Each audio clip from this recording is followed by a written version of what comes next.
নমস্কার বন্ধুরা, সবাইকে স্বাগত সিম্পল ফুড অ্যান্ড ট্রাভেলে।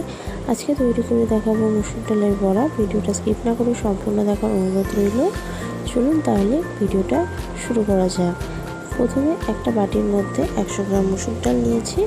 ডালটাকে ভালো করে 2-3 বার ধুয়ে ভিজিয়ে রেখে দিয়েছি 1 থেকে 1.5 ঘন্টা।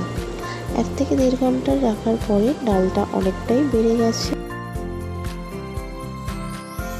মুসুর ডালটা জলটা ঝরিয়ে নিয়ে একটা মিক্সির জারে নিয়ে তার মধ্যে সামান্য নুন দিয়ে দুবারে এটা মিহি পেস্ট তৈরি করে নেব। খুব বেশি মিহি করার দরকার নেই, একটু ছাড়া ছাড়া থাকলেও কোনো অসুবিধা নেই। দুবারে পেস্টটা তৈরি করে নিয়েছি। এবার এর মধ্যে সামান্য আর একটু নুন আর পরিমাণ মতন হলুদ দিয়ে আর কাশ্মীরি লঙ্কার গুঁড়ো সামান্য চিনি দিয়ে ভালো করে মেখে রেখে দেবো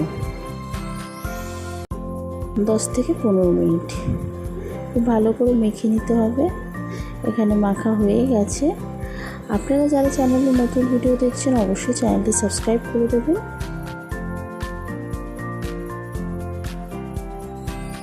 সাদা তেল দিয়ে দিয়েছি পরিমাণ মতন। তেলটাকে ভালো করে গরম করে নেব, নাড়াচাড়া করে নিচ্ছি।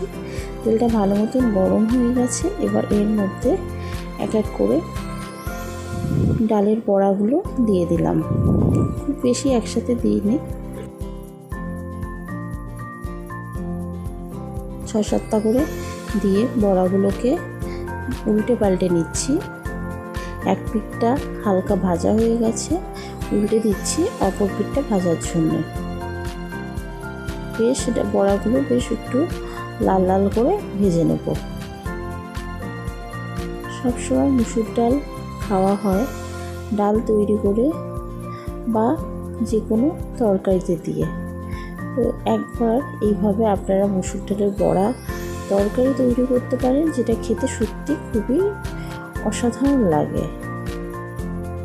বড়াগুলো সব উল্টে নিলাম, উল্টে পাল্টে লাল লাল করে ভেজে নিচ্ছি। এখানে বড়াগুলো লাল লাল করে ভাজা হয়ে গেছে। এবার তুলে রেখে দেব। একইভাবে সব বড়াগুলো ভেজে নেব অল্প অল্প করে।